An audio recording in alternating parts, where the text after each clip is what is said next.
Hello viewers, আসসালামু আলাইকুম। আশা করি আপনারা সবাই ভালো আছেন। একে টেকনোলজি চ্যানেলের পক্ষ থেকে আপনাদের সাথে রয়েছি আমি আসাদ। তো আজকের এই ভিডিওতে আমি আপনাদের দেখাবো মাইক্রোসফট ওয়ার্ডের 8টি দরকারি টিপস অ্যান্ড ট্রিক্স। তো ভিডিওটি অনেক ইন্টারেস্টিং হতে যাচ্ছে। এক্সপার্ট হওয়ার জন্য ভিডিওটি না টেনে সম্পূর্ণ দেখবেন। এছাড়াও আপনি যদি আমার চ্যানেলে নতুন হয়ে থাকেন তাহলে চ্যানেলটি সাবস্ক্রাইব করে পাশে থাকা বেল বাটনে প্রেস করুন। তো চলেন ভিডিও শুরু করি। তো আমার ভিডিওর প্রথম যে ট্রিক্স সেটি হচ্ছে ইচ্ছা মতো যে কোনো পেজ থেকে কিভাবে নাম্বারিং শুরু করব। অর্থাৎ আপনারা দেখতে পাচ্ছেন আমার এখানে একটা কভার পেজ নেওয়া আছে এবং আমি চাচ্ছি হলো আমার এই নাম্বারটা 2 নাম্বার পেজ থেকে শুরু হবে। তো সেটা করার জন্য আপনাদের যে কাজটি করতে হবে, আমরা কি করব, সবার শুরুতে অর্থাৎ 2 নাম্বার পেজের শুরুতে কার্সারটা রাখবো। কার্সারটা রেখে আমরা চলে যাব কোথায়, পেজ লেআউট ট্যাবে। পেজ লেআউট ট্যাবে গিয়ে আমরা এখানে একটা কাজ করব, ব্রেকস নামে একটা অপশন পাবো, এই ব্রেকসে ক্লিক করব।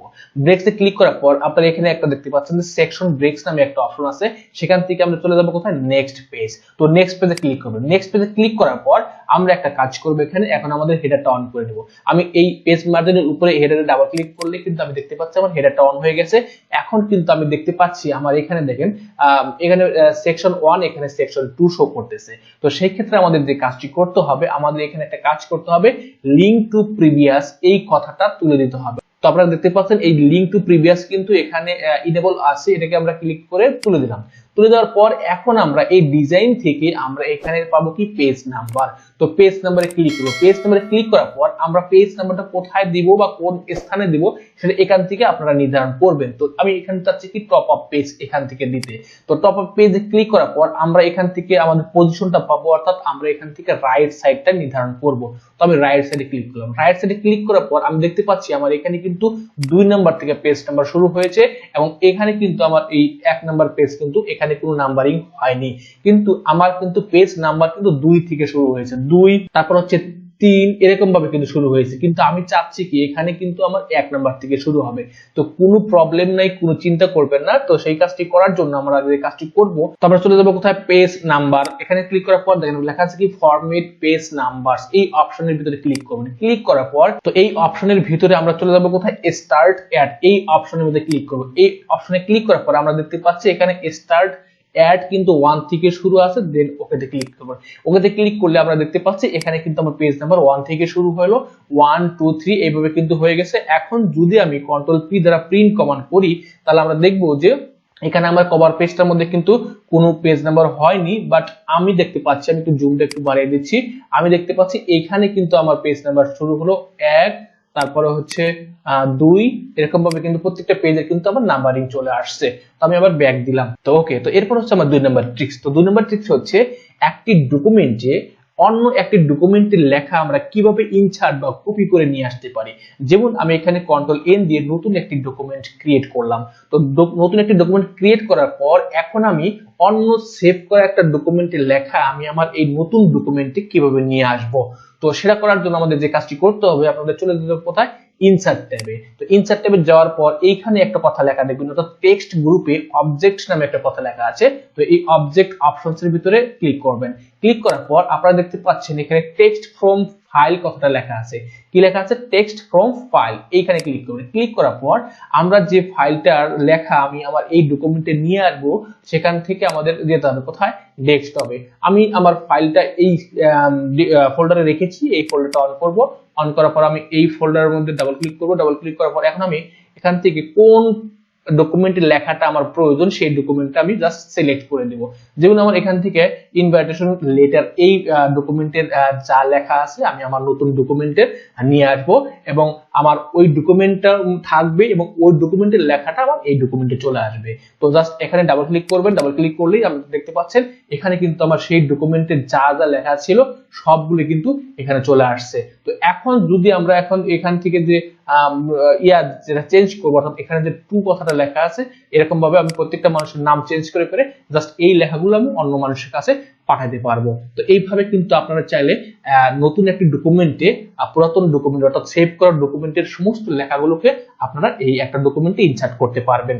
ওকে, তো এরপর হচ্ছে আমার 3 নাম্বার ট্রিক্স। তো 3 নাম্বার ট্রিক্স হচ্ছে আমরা অনেক সময় বিভিন্ন ধরনের ওয়েবসাইট থেকে বা কোনো ধরনের ব্রাউজার থেকে আমরা যখন কোনো টেক্সট বা কোনো কন্টেন্টকে কপি করে আনি, তো সেটা কিন্তু পেস্ট করলে কিন্তু বিভিন্ন ধরনের প্রবলেমের সম্মুখীন হই, এবং সেই লেখাগুলোকে আমরা কিভাবে নরমালি রূপান্তর করব সেটা আমি আমার এই ভিডিওতে উপস্থাপন করব। তো সেটা করার জন্য আমি কন্ট্রোল-N দিয়ে নতুন একটা ডকুমেন্ট ক্রিয়েট করলাম। তো এখন আমি চলে যাব কোথায়, গুগল ক্রোমের ব্রাউজারে। তো এখান থেকে আসার পর আমি দেখতে পাচ্ছি এখানে মাইক্রোসফট ওয়ার্ড সম্পর্কে কিছু লেখা আছে।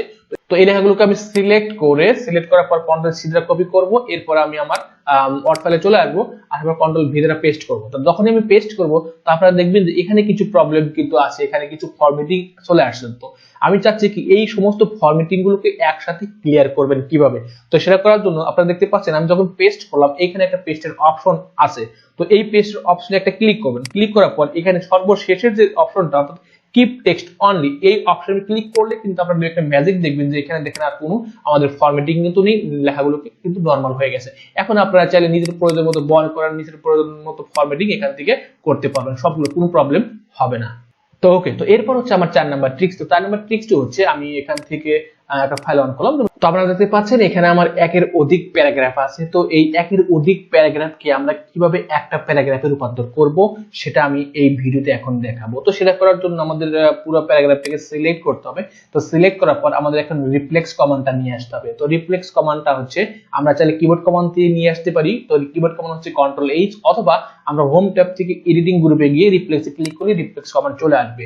তো সেখান থেকে আমাদের কি করতে হবে, আমাদের এখানে মোর কমান্ডটা ক্লিক করতে হবে। মোর কমান্ডে ক্লিক করার পর আমরা চলে যাবো কোথায়, স্পেশালি ক্লিক করব। স্পেশালি ক্লিক করার পর আমরা এখানে একটা কথা লেখা দেখবো যে প্যারাগ্রাফ মার্ক, এই অপশনে ক্লিক করব। এই অপশনে ক্লিক করলে আমাদের এখানে কিন্তু প্যারাগ্রাফ মার্ক চলে আসবে। তো এইখানে আমাদের রিপ্লেক্স উইথ, আমরা রিপ্লেক্স উইথে কি করব, এই জায়গায় কার্সর রেখে একটা স্পেস প্রেস করব। স্পেস প্রেস করার পর আমরা এখান থেকে রিপ্লেক্স অলে ক্লিক করলে একটা ম্যাজিক দেখবো, দেন ইয়েস, তারপরে হচ্ছে ওকে, দেন ক্লোজ। আপনারা দেখতে পাচ্ছেন আমার সমস্ত কিছু কিন্তু এখন একটা প্যারাগ্রাফে রূপান্তর হয়েছে। তো ওকে, তো এরপর হচ্ছে আমার 5 নাম্বার ট্রিক্স। তো 5 নাম্বার ট্রিক্সটা হচ্ছে একই ধরনের ফরম্যাট গুলোকে আমরা একসাথে কিভাবে রিমুভ করব। যেমন আমার এখানে একটা ডকুমেন্ট আমি ওপেন করে রেখেছি, যেমন এখানে আমাদের বিভিন্ন ধরনের দেখেন ফরম্যাটিং করা আছে একই ফরম্যাট। তো এই ফরম্যাট গুলোকে আমরা একসাথে যদি রিমুভ করতে চাই, তাহলে প্রত্যেকটা কিন্তু সিলেক্ট করে করে তারপরে এইগুলোকে কিন্তু ফরম্যাট গুলোকে কিন্তু রিমুভ করতে হবে। তো আমি এক ক্লিক দিয়ে, অর্থাৎ আমাদের একসাথে এইগুলোকে আমরা কিভাবে রিমুভ করব সেটা আমি এখন দেখাচ্ছি। তো সেটা করার জন্য আমরা যে ফরম্যাট গুলোকে রিমুভ করব সেই ফরম্যাটের উপর মাউস পয়েন্টার রাখবো। তো রাখার পরে আমরা কি করব, চলে যাব সিলেক্ট অপশনে, অর্থাৎ সিলেক্টে ক্লিক করব। অর্থাৎ এডিটিং গ্রুপে সিলেক্টে ক্লিক করার পর এখানে দেখেন লেখা আছে কি select all text with similar formatting, এই অপশনে ক্লিক করব। এই অপশনে ক্লিক করার পর আমরা দেখতে পাচ্ছি এখানে কিন্তু আমার এই একই ফরম্যাট গুলো কিন্তু সিলেক্ট হয়ে গেছে। এখন যদি আমি এখান থেকে বোল্ড তুলে দিলাম, তারপরে ইটালিক তুলে দিলাম, এবং এরপরে হচ্ছে আমরা এখান থেকে ফন্ট কালার তুলে দিলাম হচ্ছে অটোমেটিক, তারপরে হচ্ছে এখান থেকে শেডিং কালারকে নো কালার করলাম, তাহলে এখন দেখতে পাচ্ছেন যে আমার এখানে কিন্তু কোনো ফরম্যাটিং নেই, সবগুলো কিন্তু রিমুভ হয়ে গেছে, একসাথে করতে পারলাম। যদি এখানে কিন্তু অনেকগুলো থাকতো সেক্ষেত্রে কিন্তু আপনাদের অনেক প্রবলেম হতো। তো এখন আমি এটা কিন্তু অন্য আরেকভাবে দেখাবো। যেমন আমি কন্ট্রোল-Z দিয়ে কিন্তু আমি আগের অবস্থায় ফিরে আসলাম, এখানে আমি আগের অবস্থায় ফিরে আসলাম। তো এটা করার জন্য যেহেতু আমি নর্মাল এই রকম ফরম্যাটিং করব, তো এই জন্য আমরা এই ফরম্যাটিংকে সিলেক্ট করে এখানে দেখেন লেখা আছে কি ফরম্যাট পেইন্টার, এই অপশনে ক্লিক করব। ক্লিক করার পর আমরা পুরো টেক্সটটাকে ড্রাগ করে দেব। ড্রাগ করলে আমি দেখবো যে আমার এখান থেকে সমস্ত ফরম্যাট কিন্তু একই ফরম্যাটে চলে আসছে। তো এইভাবে কিন্তু আমরা একই ধরনের ফরম্যাট একসাথে রিমুভ করতে পারি, ফরম্যাট পেইন্টার দিয়ে, অথবা এখান থেকে কি দিয়ে, select text with similar formatting, এগুলো দিয়েও কিন্তু আমরা একসাথে একই ধরনের ফরম্যাট রিমুভ করতে পারি। ওকে, তো এরপর হচ্ছে আমার 6 নাম্বার ট্রিক্স। তো 6 নাম্বার ট্রিক্স হচ্ছে যে কোনো টেক্সটকে আমরা হিডেন করব কিভাবে। যেমন আমি যদি এখানে একটু আপনাদের দেখাই, আমার এখানে অসংখ্য লেখা আছে। তো আমি ধরেন হচ্ছে আমি এখান থেকে কিছু টেক্সট হিডেন করতে চাচ্ছি, যেমন আমি এখান থেকে এইটা শুধু রেখে আমি এখান থেকে সিলেক্ট করে আমি পুরো টেক্সটটাকে কি করব, হিডেন করব। এটাকে সিলেক্ট করলাম। সিলেক্ট করার পর আমি যে কাজটি করব, আমাদের চলে যেতে হবে কোথায়, হোম ট্যাবের ফন্ট গ্রুপ ডায়লগ বক্স লাঞ্চারে ক্লিক করব। তো ক্লিক করার পর আপনারা এই জায়গায়, অর্থাৎ এই ইফেক্ট অপশনের এই জায়গায় দেখবেন লেখা আছে কি হিডেন। তো এই হিডেনে ক্লিক করবেন, দেন ওকেতে ক্লিক করবেন। ওকেতে ক্লিক করলে এখন আপনারা দেখতে পাচ্ছেন আমাদের সমস্ত কিছু কিন্তু হিডেন অবস্থায় আছে। এখন যদি আমি এটাকে সেভ দিয়ে ক্লোজ করি, ক্লোজ করার পর আমি যদি নতুন করে ফাইলটা অন করে রাখি, দেখেন আমার এখানে ক্লিক করলে কিন্তু আমি যতটুকু হিডেন করেছিলাম এগুলো কিন্তু আর লেখাগুলো কিন্তু আসে নাই। কিন্তু এগুলো যদি হিডেন করে রাখেন তাহলে কিন্তু কেউ বুঝতে পারবে না যে আপনার এখানে আর কোনো ইম্পর্টেন্ট কোনো কিছু লেখা আছে। তো এবার এগুলো কখন করা হয়, যখন কোনো গোপনীয় বিষয়গুলো থাকে বা এই লেখাগুলো দেখলে অন্য প্রবলেম হতে পারে, সেই জন্য আমরা এগুলো কিন্তু হিডেন করে রাখি।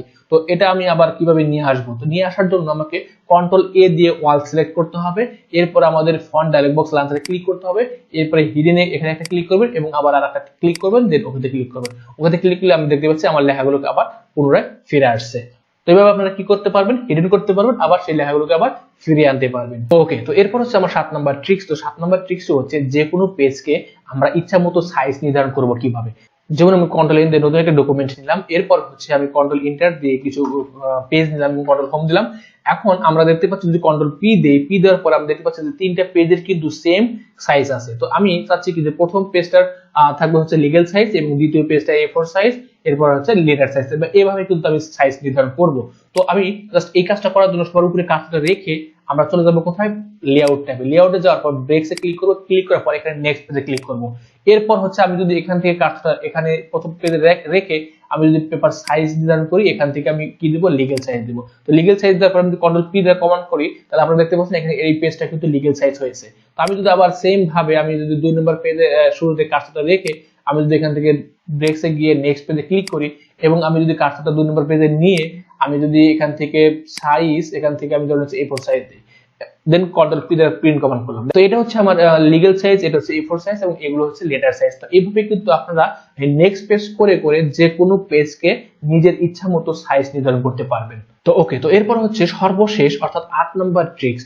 তো সেটি হচ্ছে আমরা যখন কোনো দলিল বা কোনো স্ট্যাম্প টাইপ করি বা সেই ক্ষেত্রে আমরা কতটুকু মার্জিন নির্ধারণ করব সেটা এখন আমি আমার এই ভিডিওতে উপস্থাপন করব। যেমন আমি এখান থেকে নতুন একটা ফাইল নিলাম, তো আমি যদি সেই মার্জিন গুলোকে সঠিকভাবে সেট আপ করতে চাই তাহলে আমাদের একটু কাজ করে নিতে হবে। তো আমরা জানি যে দলিল বা স্ট্যাম্প যদি আমরা প্রিন্ট করতে চাই বা টাইপ করতে চাই সেক্ষেত্রে আমাদের সাইজ নির্ধারণ করতে হয় প্রথম। তো আমরা এখান থেকে সাইজটা দিব হচ্ছে লিগ্যাল সাইজ। তো লিগ্যাল সাইজ নির্ধারণ করার পর এরপর আমি যে কাজটি করব এখান থেকে মার্জিনসে চলে যাব। মার্জিনসে ক্লিক করার পর আমরা এখান থেকে দেখেন লেখা দেখবো যে কাস্টম মার্জিনস, এই কাস্টম মার্জিনসে ক্লিক করব। কাস্টম মার্জিনসে ক্লিক করার পর আমাদের কিন্তু এই জায়গায় কিন্তু আমাদের একটা সেটিংস করতে হবে। তো আমরা এখানে দেখেন টপ অর্থাৎ হচ্ছে উপরে যে মার্জিনটা থাকে সেখানে কিন্তু আমার 4.5 ইঞ্চি গ্যাপ থাকে। কারণ হচ্ছে এই উপরের এই অংশটুকুর ভিতরে আমাদের যে টাকার যে সিম্বল থাকে অর্থাৎ 50 টাকার স্ট্যাম্প, 100 টাকার স্ট্যাম্পের যে ওই টাকার যে চিত্রটা থাকে সেই চিত্র কিন্তু 4.5 ইঞ্চি উপরে বাদ দিতে হয়। তো এই জন্য আমরা উপরে টপে 4.5 ইঞ্চি রাখবো, লেফটে 1 ইঞ্চি এবং রাইটে দিলাম হচ্ছে ধরুন হচ্ছে 0.5 এবং বটমেও আমি এখান থেকে 1 ইঞ্চি রাখবো। দেন আমি যদি এখান থেকে লেফটে আরেকটু বাড়িয়ে দিতে পারি 1.2, দেন এখান থেকে আমি ওকেতে ক্লিক করব। ওকেতে ক্লিক করলে আমি দেখতে পাচ্ছি আমি যখন এখন কন্ট্রোল পি দ্বারা প্রিন্ট কমান্ড দিব আপনাদের দেখেন এই জায়গার ভিতরে আমাদের কিন্তু কোনো লেখা আসবে না। কারণ হচ্ছে এই ব্ল্যাঙ্ক জায়গাটার ভিতরে আমাদের কি থাকবে, আমাদের যে 100 টাকা বা 50 টাকার বা 10 টাকা 20 টাকার যে স্ট্যাম্পের যে টাকার যে সিম্বল থাকে সেই সিম্বলটা কিন্তু এখানে থাকবে। তো এই জন্য আমরা খেয়াল করব যখন আমরা স্ট্যাম্প বা দলিল প্রিন্ট করব বা ডকুমেন্ট সাজাবো তখন আমাদের কিন্তু টপ থেকে কিন্তু কি করতে হবে 4.5 ইঞ্চি বাদ দিতে হবে এবং লেফট রাইট বটমে এগুলো কিন্তু আপনাদের প্রয়োজন অনুযায়ী রাখতে পারবেন। তো আশা করি আজকের এই ভিডিওটা আপনাদের কার্যক্ষেত্রে অনেক উপকারে আসবে। তো যদি কাজে লাগে তাহলে সবাই লাইক, কমেন্টস এবং শেয়ার করে অন্যকে দেখার সুযোগ করে দিন। তো আজকের মতো ক্লাস এই পর্যন্ত। সবাই ভালো থাকবেন, সুস্থ থাকবেন, খোদা হাফেজ।